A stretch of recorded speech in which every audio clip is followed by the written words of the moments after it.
All right, let's just jump right in. We're about to map out what is, without a doubt, the most ambitious climb humanity has ever even thought about attempting. We're talking about the quest for artificial general intelligence. And look, this isn't just another tech trend. This is a journey to create a machine with human-level intelligence, and it could literally change everything. You know, this quote from OpenAI's Sam Altman just sets the stage perfectly. It's hopeful, right? Because AGI could help us solve some of our biggest, gnarliest challenges. Everything from disease to climate change. But it's also scary, because we're talking about creating something as smart as us, or maybe a whole lot smarter. The stakes, they just couldn't be any higher.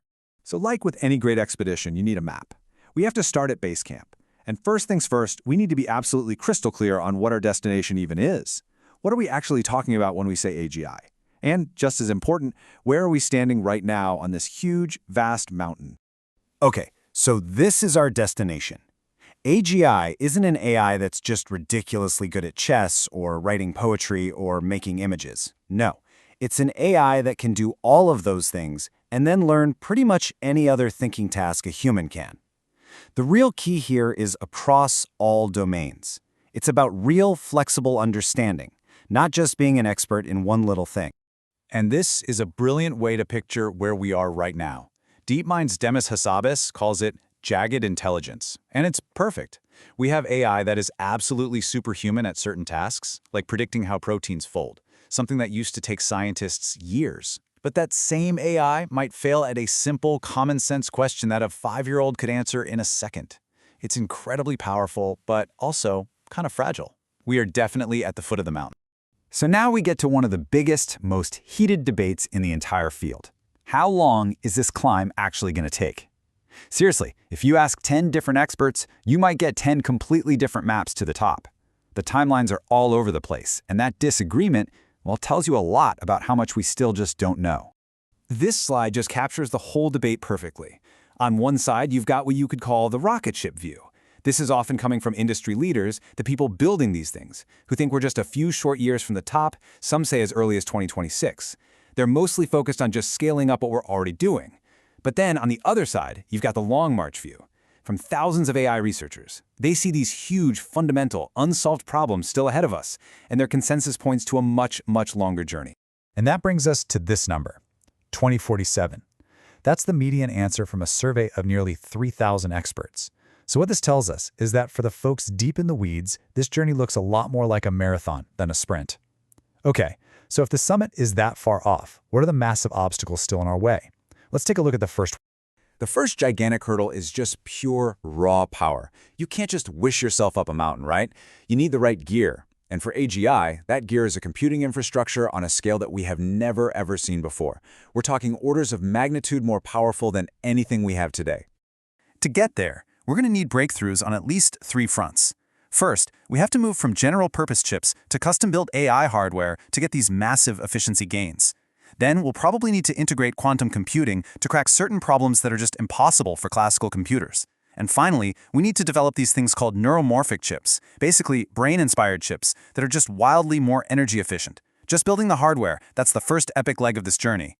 But, all the computing power in the universe is totally useless without the mind to actually run on it. That's the software. And this second hurdle, this is all about designing algorithms that can truly reason and understand the world, not just spot patterns in data they've been shown.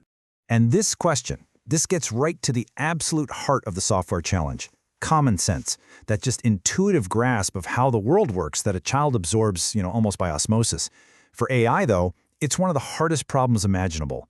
How do you actually teach a machine that if you drop something it falls, or that water makes things wet? It's bafflingly complex. So researchers are exploring a bunch of different paths to try and solve this. One is called neurosymbolic AI, which tries to combine the powerful pattern matching of today's systems with old-school logical reasoning. Another path is embodied cognition. This is the idea that real intelligence needs a physical body to interact with the world to actually learn. And then there's continual learning, which tries to solve a huge problem. How do you teach an AI new things without it just catastrophically forgetting everything it already knows? Okay, let's zoom in on world models for a second, because this is a real potential game changer. The idea here is to have an AI that builds its own internal simulation of the world. It can then dream or imagine different scenarios to predict what will happen before it ever acts. This creates like an infinite flywheel for learning where the AI can just generate its own training data, moving way beyond the limits of text and images that we humans have to feed it. So let's just imagine for a second. We do it. We overcome the hardware and the software hurdles. We've made it to the summit. Well, guess what? This is the most dangerous, most treacherous part of the entire climb. We've created AGI. Now what? The final and by far the most critical challenge is control. How do we make absolutely sure that what we've built is safe and actually aligned with what we want? This is the concept that keeps AI safety researchers up at night. It's called the intelligence explosion. It's the scenario where an AGI becomes smart enough to start improving its own intelligence, and that could create this recursive loop, causing it to get smarter and smarter at an exponential rate, rocketing past human intellect and, well, potentially becoming uncontrollable. To manage all this, we first have to really get our heads around the risks, and this framework from DeepMind is super helpful. The dangers really fall into 4 main buckets. First, there's misuse. Bad actors using AGI to do bad things. Then you've got accidents, where the AI causes harm, but unintentionally. There are also huge structural risks, like massive job displacement. But the one that really worries researchers the most, that's misalignment. What happens when the AGI's goals are just fundamentally different from our own? And solving this alignment problem is just incredibly difficult. It's not just about getting the AI to follow instructions. That's only level 1. Level 2 is about making sure its actions reflect our broader human values, which is way, way harder. But the ultimate challenge, the holy grail, is level 3, making sure it stays aligned even as it becomes vastly more intelligent than we are. Honestly, this is one of the most important unsolved problems in all of computer science. So, the expedition is definitely underway.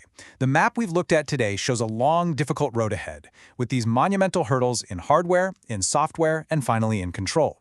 The ultimate question is still wide open, and it's really a question for all of humanity to think about. As we climb this mountain, are we building a benevolent partner that will elevate us all, or are we creating an uncontrollable force that we simply won't be able to manage? The answer to that is going to define our future.